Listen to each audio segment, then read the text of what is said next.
ప్రముఖ నటుడు కోట శ్రీనివాసరావు తుది శ్వాస విడిచారు. కొన్నాళ్లుగా అనారోగ్యంతో బాధపడుతున్న ఆయన నేడు తెల్లవారుజామున 4 గంటలకు కన్నుమూశారు.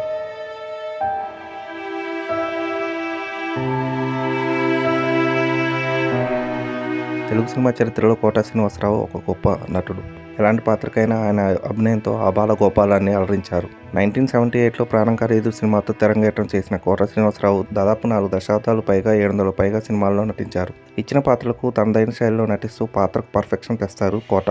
విలన్గా కోట శ్రీనివాసరావు తనదైన ముద్ర వేశారు. ఆయన విలనిజంలో తెలుగు ప్రేక్షకులను ఎంతగానో మెప్పించారు. ఆ తర్వాత క్యారెక్టర్ ఆర్టిస్ట్గా కూడా కోట మంచి పాత్రలు చేశారు.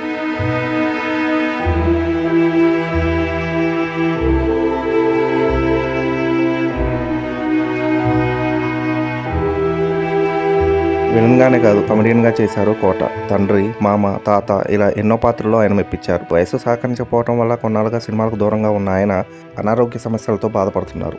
ఈ మధ్య కొన్ని సినిమా కార్యక్రమాలకు ఆయన్ను బలవంతంగా తీసుకొచ్చారు.